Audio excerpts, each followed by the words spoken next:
My name is Frank, but everyone calls me Grandpa Frankie. I'm 68 years old, and for most of my life I believed that being quiet was the same as being respectful. That belief changed the day my daughter-in-law pulled me aside and said, "Maybe you should talk a little less around the children. They get confused." She smiled when she said it. Soft voice, calm tone, like she was doing me a favor. At first, I agreed. After all, I never wanted to cause problems. I never wanted to step on toes, and I certainly didn't want my grandchildren caught in the middle of anything. So I stayed quiet, but something about the timing felt wrong. Suddenly, stories I'd always told were being corrected. Memories were brushed off as misunderstandings, and questions from the children were answered before I could open my mouth. It wasn't about confusion. It was about control. I realized that late one night when I overheard a conversation I wasn't supposed to hear. A conversation that explained why my presence had become inconvenient, why my voice needed to be softened, and why my role in the family was slowly being rewritten. In that moment, I understood something painful. They weren't trying to protect the children. They were preparing them. I'm going to tell you what I heard, why it changed how I saw every smile after that, and how staying quiet long enough helped me understand the plan unfolding around me. But before I continue, tell me in the comments, where are you watching from today? To everyone who supports this channel, thank you. Your messages remind me that being silenced doesn't mean being wrong. And if this is your first time here, take a moment to like, subscribe, and turn on notifications. You're not just listening to stories. You're standing with people whose voices were slowly pushed aside until they finally listened closely. Now, let me tell you what she didn't know I heard. It started on a Tuesday afternoon in late September. I was sitting at my son Michael's kitchen table, watching my granddaughter Emma color while my grandson Noah built something complicated with Legos on the floor. The autumn light came through the window just right, the way it used to in my mother's kitchen when I was a boy. I was telling them about the old neighborhood, about the bakery on Mulberry Street where you could smell bread baking from 3 blocks away, about how my father would take me there on Saturday mornings, and the baker, Mr. Caruso, would slip me a piece of still-warm focaccia when my father wasn't looking. Emma was listening, really listening. Her crayon had stopped moving. "Did they have chocolate bread, Grandpa Frankie?" she asked. I laughed. "No, sweetheart. But they had this bread with olives and rosemary that tasted like—" "Emma, honey, why don't you finish your drawing?" Claire had appeared in the doorway. I hadn't heard her come in. My daughter-in-law has that quality. She moves through rooms like she's already decided what belongs and what doesn't. Emma went back to coloring, but the moment was broken. Claire poured herself coffee, stood by the counter, watched me for a moment. Then she smiled. That particular smile she uses when she's about to say something she's rehearsed. "Dad, can we talk for a minute? Maybe outside?" The way she said "Dad" always felt like she was trying on a word that didn't quite fit. We went out to the back porch. It was one of those perfect fall days, cool enough for a sweater, warm enough to sit outside. Claire leaned against the railing, holding her mug with both hands. "I wanted to talk to you about something that's been on my mind," she said. Her voice was gentle, careful. "It's about how you interact with Emma and Noah." My stomach tightened, but I kept my face neutral. "Okay. You know how much we appreciate everything you do. You've been amazing, watching them twice a week, picking up the slack while Michael travels." She paused, sipped her coffee. "But I've been noticing that sometimes, your stories, your way of explaining things, it confuses them." "Confuses them? Not in a bad way," she added quickly. "It's just that children their age need consistency.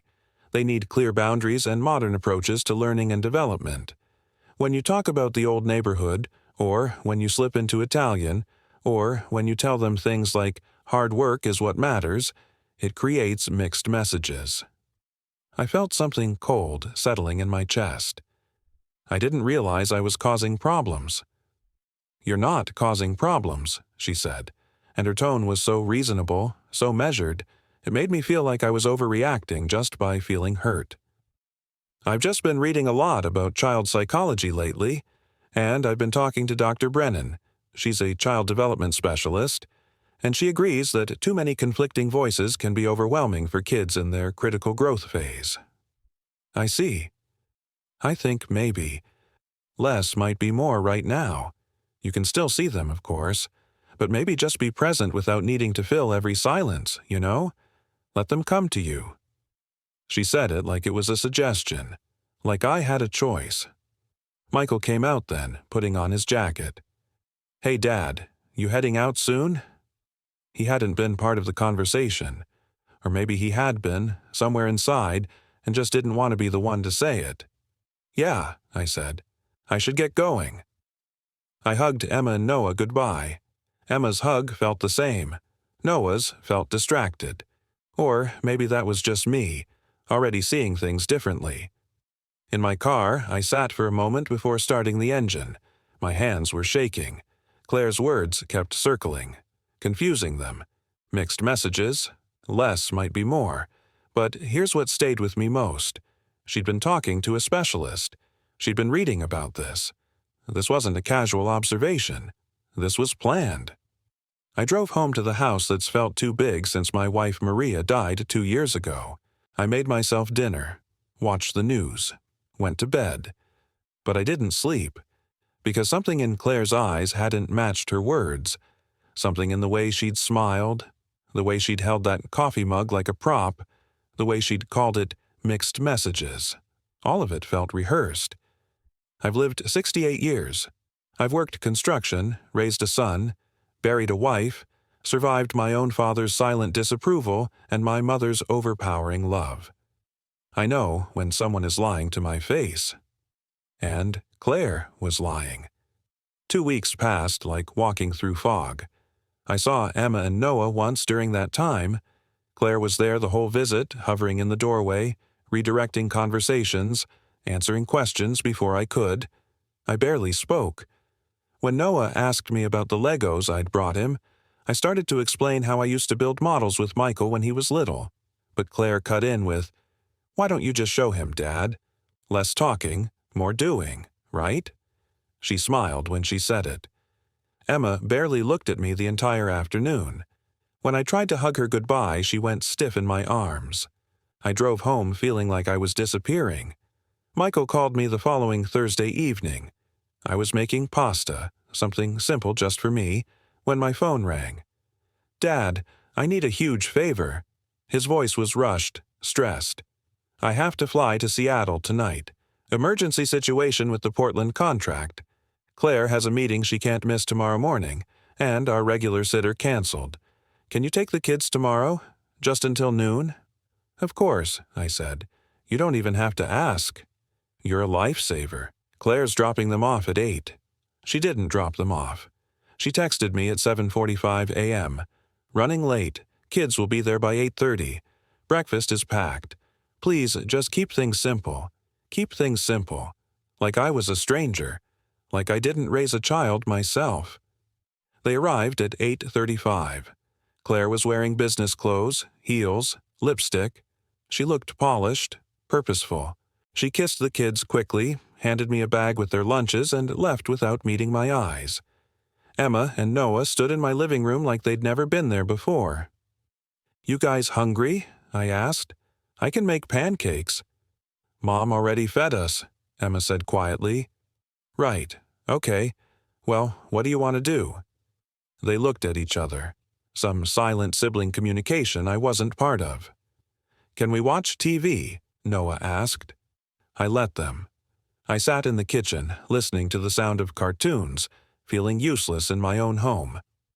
Around mid-morning, Noah asked for a snack. I made them apple slices with peanut butter, something I'd done 1,000 times before. Emma took hers without a word and went back to the couch, but she left her tablet behind.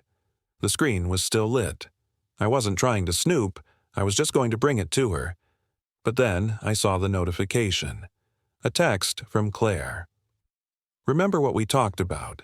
Be polite, but don't get too close. Grandpa Frank won't be around much longer anyway. I stood there, holding that tablet, my heart hammering in my chest. Grandpa Frank won't be around much longer. What did that mean? I glanced toward the living room. The kids were absorbed in their show. My hands were shaking. I shouldn't have done what I did next. I know that. But I opened the tablet. There was a family group chat. One I wasn't part of. Messages between Claire, Michael, and someone named Richard. I scrolled. My breath came shallow.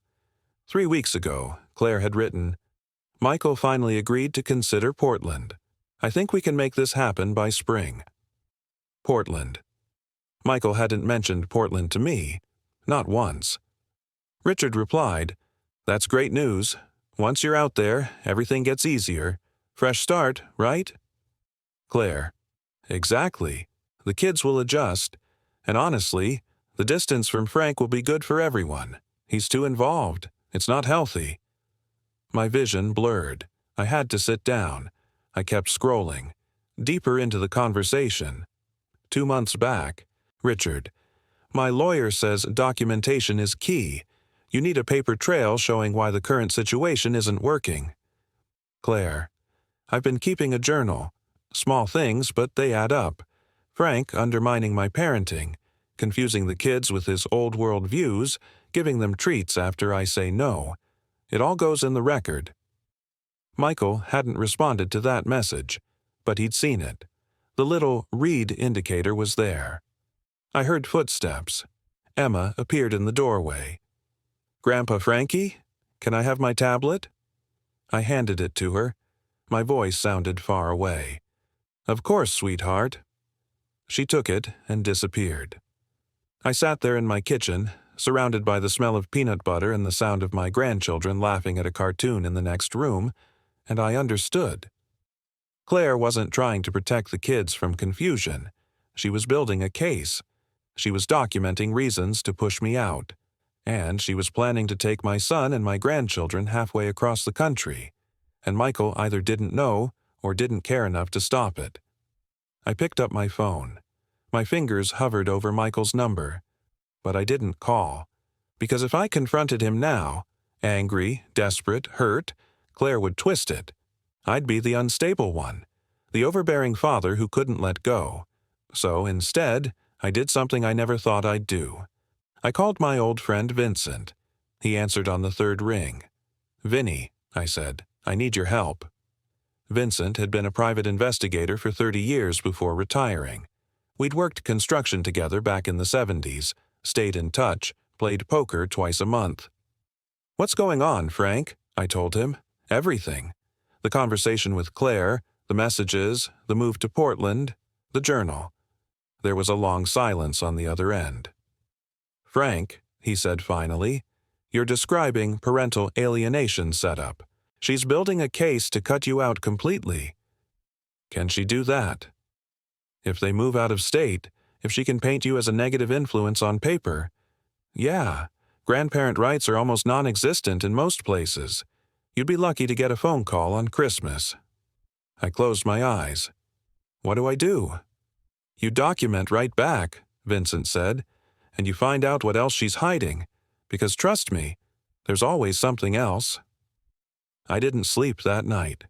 I lay in bed, staring at the ceiling, replaying every conversation from the past 6 months. Every time Claire had corrected me in front of the kids. Every time Michael had looked away instead of defending me. Every smile that hadn't reached her eyes. The next morning, I met Vincent at a diner on the edge of town. He slid into the booth across from me with a folder already in his hands. "I did some preliminary digging last night," he said, keeping his voice low. "Your daughter-in-law is careful, but not careful enough." He opened the folder. Inside were printed screenshots, dates, notes. This Richard character, Richard Brennan, corporate consultant, works at the same firm as Claire, divorced 2 years ago. Vincent tapped a photo. And here's the interesting part.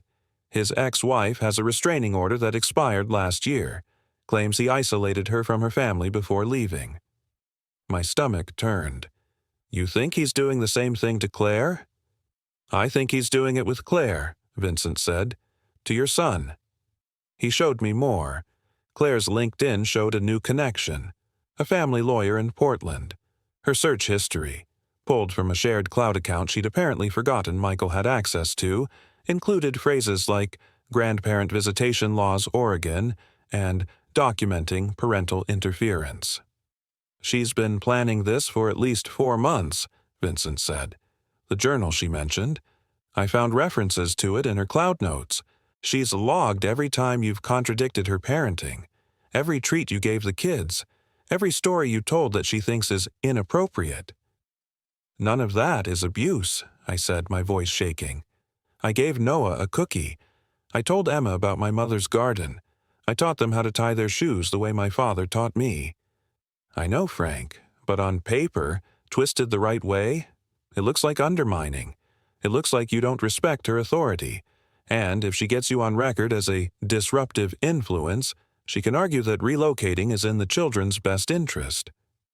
I sat back, my coffee going cold in front of me. What about Michael? Does he know about Richard? Vincent's expression darkened. I don't think so, but I'm going to find out. Over the next week, Vincent worked angles I didn't want to think about too hard. He found Richard's ex-wife on social media. Her name was Lauren. She lived in Sacramento now, far from Richard, rebuilding her life. Vincent reached out to her carefully. She agreed to talk. I met her at a coffee shop in her neighborhood. She was younger than I expected, maybe 40, with tired eyes and a wariness that reminded me of a dog that had been kicked too many times. Thank you for meeting me, I said. She studied me for a long moment. Vincent said you're trying to protect your family from Richard. Yes. Then you should know what he does. She leaned forward, her voice barely above a whisper. Richard is brilliant at identifying what people want and making them believe he's the only one who can give it to them. With me, it was escape from my family. He convinced me they were toxic, that moving to Seattle for his career was the only way we'd ever be happy. What happened? We moved. I left my parents, my sister, my job. Within 6 months, he was cheating. Within a year, he wanted out. And because I'd isolated myself, I had no one to turn to. That's his pattern. He finds women who are ambitious, maybe a little unhappy, and he offers them a fantasy. Then he uses them up and moves on. My hands clenched. How long has he been with Claire? I don't know for sure, but I saw them together at a conference 8 months ago.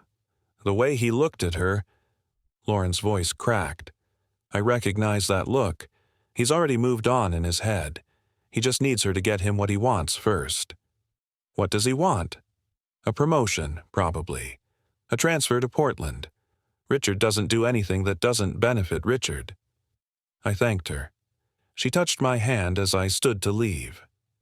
Save your son, she said. Because Richard won't just take your daughter-in-law. He'll take your grandchildren, too, and he won't even remember their names a year from now. That night, Vincent came through with the final piece. He handed me his phone. Text messages. Between Richard and Claire. Retrieved through methods I knew better than to ask about. I scrolled, my heart pounding. Richard. Michael seems resistant to the Portland move. You need to push harder. Claire. I'm trying. He's attached to his father. It's pathetic. Richard. Then make it about the kids. Make it about giving them a better life. Make Frank the reason they need distance. Claire. I'm already working on that. The journal is almost complete. Richard. Good. Once Michael signs off on the move, we can phase him out too. Joint custody is easy to manipulate from a distance. You'll have the kids, I'll have you, and he'll have his regrets. I stopped breathing. She wasn't just taking my grandchildren from me. She was planning to take them from Michael too. And then I saw the last thing. A bank statement Vincent had pulled. Transfers from Michael's business account to Claire's personal account. Small amounts. 50 here, 100 there. Hidden under labels like household expenses and school supplies. Over 6 months, she'd moved nearly $8,000. She's building her exit fund, Vincent said quietly. I looked up at him. I need copies of everything. Already done, but Frank, what are you going to do? I thought about my son, about Emma and Noah, about Maria, who would have known what to do, who always knew what to do. I'm going to protect my family, I said, the way I should have from the beginning. Oh, you thought this was just about a vindictive daughter-in-law. This is fraud. This is betrayal on every level. And Richard, this manipulative predator, is planning to destroy my son's life and forget about my grandchildren before Christmas even comes. If you want to see what I do next, if you want to watch me take back control of this nightmare, you must subscribe right now. Comment, "Take her down," if you're ready to see justice served ice cold. Like this video, share it with someone who's ever been betrayed by family, and hit that notification bell. I didn't go to Michael. Not yet. Every instinct screamed to call him, to show him the texts, the bank statements, the proof that his wife was dismantling his life piece by piece. But Vincent stopped me. If you go to him now, emotional and angry, Claire will spin it, he said. You'll be the paranoid old man who can't accept that his son has his own life. She'll cry, she'll twist the context of those messages, and Michael will choose her because that's what people do when they're in denial. So what do? You play the long game. You become exactly what she thinks you are, harmless, compliant, invisible. And while she thinks she's won, you build an airtight case. So that's what I did. I called Claire the next day. My voice was soft, apologetic. Claire, I've been thinking about our conversation. You were right. I have been too involved. I don't want to confuse the kids or undermine you. I'm going to step back, give you space to parent the way you think is best. There was a pause. Then her voice, sweet and relieved. Oh, Dad, thank you. That means so much to me. I knew you'd understand. I just want what's best for Emma and Noah. We all do, she said, and I could hear the smile in her voice, the satisfaction. She thought she'd won. Over the next 3 weeks, I played my part perfectly. I saw the kids once, briefly, and barely spoke. I complimented Claire's parenting. I deferred to her on every decision. I made myself small. And while I did that, Vincent kept digging. He found Richard's pattern documented across 3 relationships: the isolation, the relocation, the discard. He found the Portland job posting that Richard had applied for, with Claire listed as a reference. But I needed more. I needed Michael to see it himself. So I did something I'm not proud of. I set up a lunch. Just me and my son. A Saturday afternoon at his favorite burger place, the one we used to go to when he was in high school. He looked tired, thinner. There were shadows under his eyes. "You okay?" I asked. He shrugged, picked at his fries. "Just work. It's been intense." "How's Claire?" "She's good, busy. She's been talking a lot about Portland." "Yeah?" He hesitated. "She really wants to move, Dad. Says it's better for the kids, better opportunities, fresh start. I don't know. I like my life here. My job, my friends, you." He looked at me then, and something in his expression broke my heart. "But she says it's selfish of me to hold her back." I chose my words carefully. "Do you think it's selfish to want to stay near your family?" "I don't know anymore. Maybe I'm just scared of change." "Or maybe," I said gently, "you're scared of losing something that matters." He didn't answer. I let it sit, planted the seed, didn't push. 2 days later, I ran into Claire at the grocery store.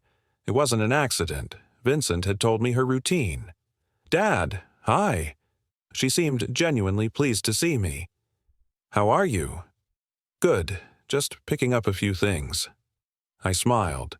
"Hey, I heard about Portland. That's exciting." Her face lit up. "It is. I think it's going to be amazing for all of us. A real fresh start, you know? Away from old patterns." "I think it's great that you're thinking about the future," I said, and then, casually, "Michael seems a little hesitant, though." Her smile tightened. He'll come around. He just needs time to see that it's what's best. I'm sure you're right. I paused. You know, if you ever need help convincing him, I'm happy to talk to him. Father to son. She looked at me, something calculating in her eyes. That's really kind of you, Dad. Family, I said. That's what matters. She hugged me before she left. I stood there in the produce section, feeling her perfume on my jacket, and hated every second of it. That night, Vincent called. I got it, he said. The final piece. What? Richard's text to his buddy from work, bragging about the whole thing. Calls Claire his ticket to Portland. Says once the divorce goes through and she has primary custody, he'll have a built-in family without any of the work. And, get this, he's joking about the old man, meaning you. Says you're so easy to manipulate, you'll probably thank them for cutting you out. I closed my eyes. Send me everything. Frank, what are you going to do? I thought about Thanksgiving. Just 3 weeks away. Claire was insisting on hosting. The whole family. Michael had mentioned that Richard might stop by as a friend. I'm going to end this, I said. On my terms. Vincent was quiet for a moment. You sure? I've never been more sure of anything in my life. I spent the next 2 weeks preparing. Vincent helped me organize everything, every text, every bank statement, every piece of evidence, into a single folder. Neat, comprehensive, undeniable. I also did something else. I wrote a letter to Emma and Noah. Not to give them now, but to give them someday, when they were old enough to understand. I told them about their great-grandmother's garden, about the bakery on Mulberry Street, about how love isn't loud, but it's constant. Maria would have been proud of me, or maybe she would have told me I was being an idiot. Either way, I knew what I had to do. Thanksgiving morning, I woke up early, put on my best shirt, picked up the folder from my kitchen table, and drove to my son's house, where the woman who had tried to erase me was about to learn that being quiet isn't the same as being weak. I arrived at Michael's house an hour before anyone else. Claire answered the door in an apron, her hair pulled back, looking like something out of a magazine spread. The perfect hostess, the perfect wife, the perfect lie. Dad, you're early. I'm still getting things ready. I know, I said. I need to talk to you, before everyone gets here. Her smile faltered for just a second. Is everything okay? Let's talk in the kitchen. She led me through the house. The turkey was already in the oven. The table was set with her expensive china. Everything looked beautiful. Everything looked normal. I set the manila envelope on the counter between us. What's this? She asked, her voice still light, still controlled. Open it. She did. Slowly. I watched her face as she pulled out the first page, the text messages between her and Richard, then the bank statements, then the screenshots of her search history, grandparent visitation laws, Oregon, documenting parental interference, custody manipulation. The color drained from her face. Her hands started to shake. Where did you get these? Doesn't matter, I said quietly. What matters is what happens next. Frank, you don't understand. I understand perfectly. My voice was steady, calm. I'd practiced this. You've been planning to take my son's children away from him. You've been stealing from his business account. You've been building a case to make me look like a danger to my own grandchildren. And you've been doing all of it while sleeping with Richard Brennan. She opened her mouth, closed it, tried again. It's not like that. Then tell me what it's like. She sank into a chair, still holding the papers. For a moment, she looked small, scared, almost human. I was unhappy, she whispered. Michael is always traveling. I'm alone with the kids. I felt invisible. And Richard, he saw me. He made me feel important. So you decided to destroy a family. No, I just wanted out. I wanted a life where I mattered.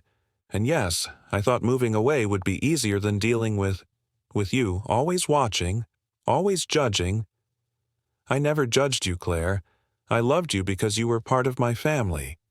She looked up at me, tears in her eyes. "I'm sorry. God, Frank, I'm so sorry. I know I messed up. But please don't show this to Michael. Please, it'll destroy him."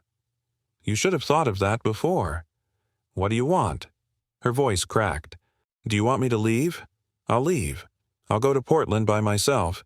You can have the kids." "This isn't about me winning and you losing," I said.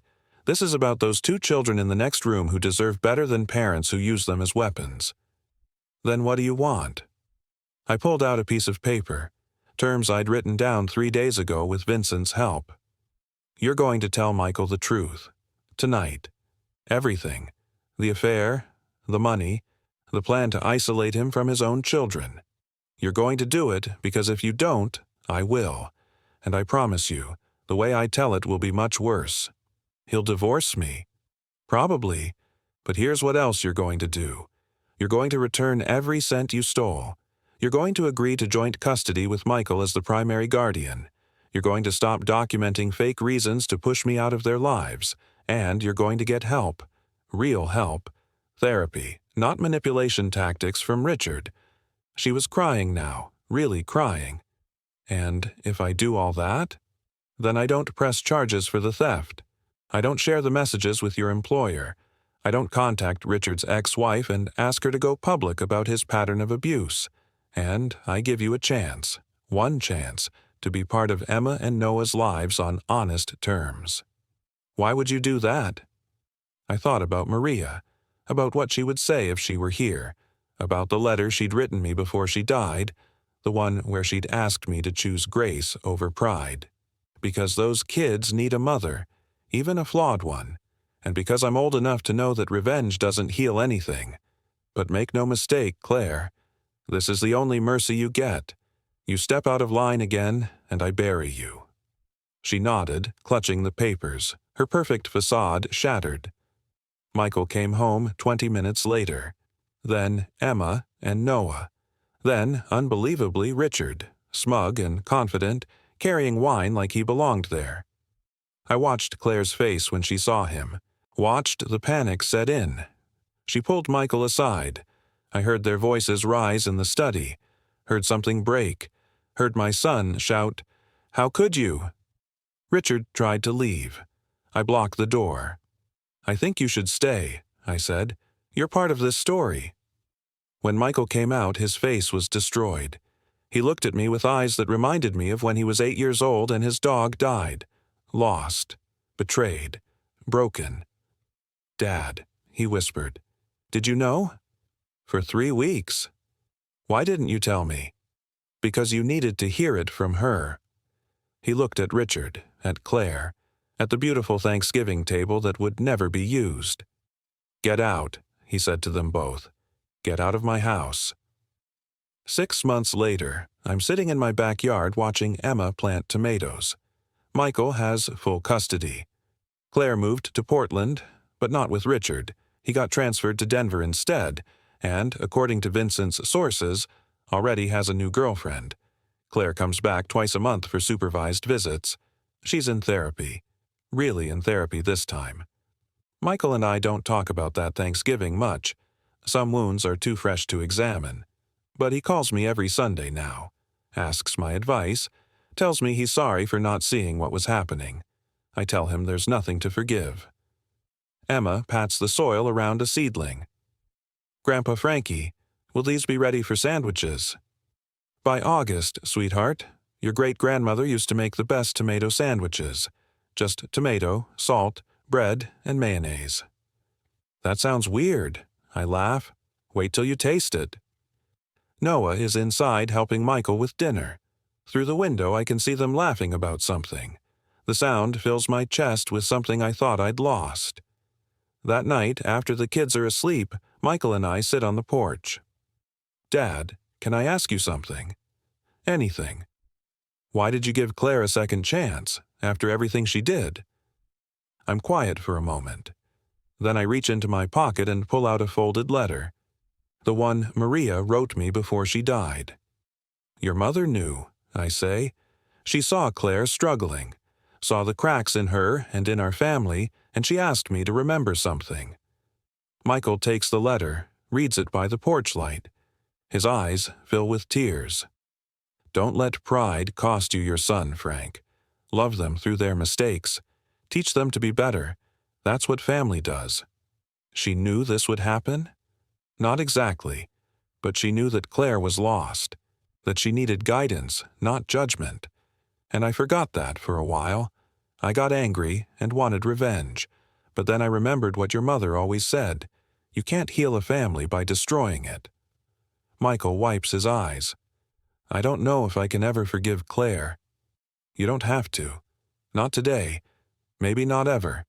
But Emma and Noah need to know their mother tried, that people can change, that mistakes don't have to be permanent. We sit in silence, listening to the crickets. Thank you, Dad, Michael finally says, for saving us. You would have done the same for me. He smiles. Yeah, I would. A week later, Claire comes for her visit. She brings coloring books for Emma and a new Lego set for Noah. She's nervous, awkward, trying too hard, but when Emma shows her the tomato plants, Claire kneels down and listens. Really listens.